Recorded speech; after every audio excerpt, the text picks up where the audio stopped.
Hello guys, আসসালামু আলাইকুম রহমতুল্লাহি ওয়া বারাকাতুহু। আশা করি আলহামদুলিল্লাহ আপনারা সবাই অনেক ভালো আছেন, আমিও ভালো আছি। This is Sujoy and welcome to my another video. তো আজকের ভিডিওর টপিক থাম্বনেল এবং টাইটেল থেকে আপনারা বুঝতেই পেরেছেন, আমি আনঅফিশিয়ালি ফোন নিয়ে ভিডিও করতে যাচ্ছি। তো চলুন আপনাদের আমি জানাবো যে BTRC থেকে অ্যাকচুয়ালি কি আপডেট এসেছে এবং আপনি কি পরবর্তী সময়ে আনঅফিশিয়ালি ফোন কিনতে পারবেন কি না। ওকে, ফার্স্ট যে নিউজটি সেটা হচ্ছে সামনেই অক্টোবরের 1 তারিখ থেকে, মানে 1 তারিখের পর থেকে আপনারা যদি আনঅফিশিয়ালি ফোন কিনেন বা অবৈধ ফোন কিনেন, সেই ফোনে কিন্তু আর কোনোভাবেই আপনারা রেজিস্ট্রেশন করতে পারবেন না। ইভেন আপনার কোনো সিমে নেটওয়ার্ক পাবেন না। এটা কিন্তু মোটামুটি 95% ফাইনাল, কারণ BTRC থেকে কিন্তু এবার অনেক হার্ডভাবে এটা নিয়েছে এবং হার্ডলি বলেছেন যে আপনারা অক্টোবরের 1 তারিখ থেকে কিন্তু আর কেউ আনঅফিশিয়াল ফোন কিনতে পারবেন না। কিনতে পারলেও আপনারা সেই ফোনটি রেজিস্ট্রেশন আর কিন্তু করতে পারবেন না। আপনারা অনেকেই জানেন যে বিগত জুলাই মাসের 1 তারিখ থেকে কিন্তু বাংলাদেশে প্রতিটা আনঅফিশিয়ালি ফোনের উপরে নিষেধাজ্ঞা চলে এসেছে এবং অফ হয়ে যাবে এমন ধরনের নোটিশ কিন্তু দিয়েছিল। কিন্তু গ্রাহকদের কথা চিন্তা করে কিন্তু 3 মাস সময় নিয়েছিল BTRC।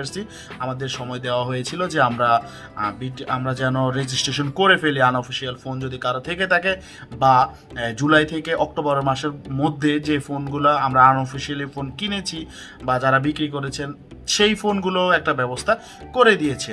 কিন্তু তারা এই 3 মাসের পরে যে অক্টোবরের 1 তারিখ শুরু হবে, এরপর থেকে যদি আপনি কোনো আনঅফিশিয়ালি ফোন কিনেন, সেগুলো কিন্তু 100%-এর মধ্যে 95% কনফার্ম যে আপনি ফোনগুলো আর রেজিস্ট্রেশন করতে পারবেন না। ইভেন এটার জন্য কোনো ওয়ে বাংলাদেশে আর রাখবে না। আপনাকে ফোন যদি ইউজ করতে হয় অবশ্যই অফিসিয়ালি ফোন ইউজ করতে হবে, আনঅফিশিয়ালি কোনোভাবে ফোন ইউজ করতে পারবেন না। ওকে, তাহলে আপনারা মোটামুটি বুঝতে পেরেছেন যে অক্টোবরের 1 তারিখ থেকে আপনাদের সবার নিষেধাজ্ঞা পড়ে গেল, আনঅফিশিয়ালি ফোন আপনি আর কিনতে পারবেন না। সো আপনাদের কাছে আমারও রিকোয়েস্ট থাকবে, আনঅফিশিয়ালি ফোন কিনে ভোগান্তিতে পড়ার কোনো প্রয়োজন নেই।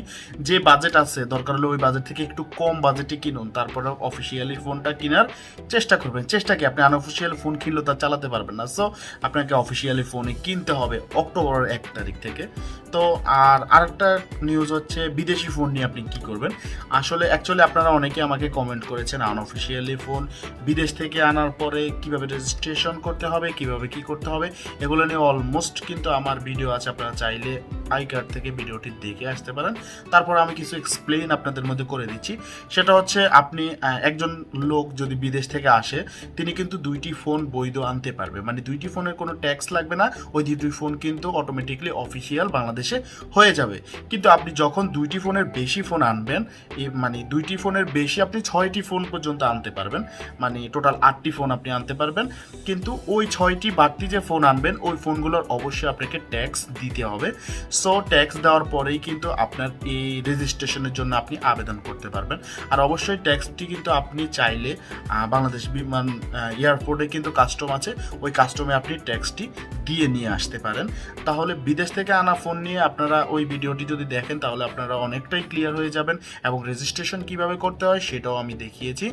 আর আরেকটা জিনিস, খুব গুরুত্বপূর্ণ জিনিস হচ্ছে, নিউজটা হচ্ছে আমাদের যে বাংলাদেশ BTRC থেকে যে সার্ভারটির মাধ্যমে আমরা রেজিস্ট্রেশন করছি, মানে আমরা যে প্রসেসিংগুলো যেভাবে করি ওগুলো অনেক ক্ষেত্রে কিন্তু সার্ভারে অনেক ডিস্টার্ব দেয়। আর এই ডিস্টার্বের একমাত্র কারণ হচ্ছে কিন্তু অনেক মানুষ একসাথে ভিজিট করার কারণেই কিন্তু এই সার্ভারের সমস্যাটুকু দিচ্ছে। সো আপনারা না ঘাবড়িয়ে আপনারা ঠিকভাবে রেজিস্ট্রেশন করার ট্রাই করুন, অবশ্যই আপনার ফোনটি রেজিস্ট্রেশন হবে।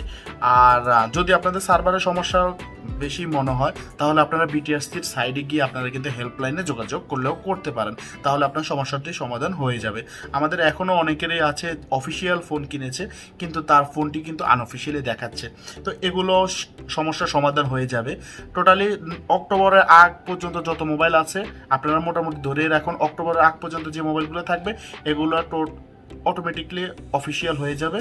বাট অক্টোবরের 1 তারিখের পর থেকে কিন্তু কোনো ফোন আর অটোমেটিক রেজিস্ট্রেশন হবে না। এই অটোমেটিক রেজিস্ট্রেশনটি অফ হয়ে যাবে অক্টোবরের 1 তারিখের পর থেকে। সো আপনারা মোবাইল কেনার ক্ষেত্রে একটু বি কেয়ারফুল থাকবেন, যেহেতু এখন নতুন এই জিনিসটা বাংলাদেশের সিস্টেম চালু হয়েছে। কিছুদিন একটু সমস্যা হতে পারে, বাট আদারওয়াইজ টাইমে কিন্তু এগুলা ঠিক হয়ে যাবে। তো আজকের ভিডিও এই পর্যন্তই থাকবে। আপনি যদি আমার চ্যানেলে নতুন হয়ে থাকেন তাহলে অবশ্যই প্লিজ চ্যানেলটি সাবস্ক্রাইব করে যাবেন, কারণ আপনার একটি সাবস্ক্রাইব আমার চ্যানেলের জন্য খুবই গুরুত্বপূর্ণ। সো সাবস্ক্রাইব করে সাথেই থাকবেন। তো সবাই ভালো থাকবেন, সুস্থ থাকবেন। আসসালামু আলাইকুম ওয়া রাহমাতুল্লাহি ওয়া বারাকাতুহু।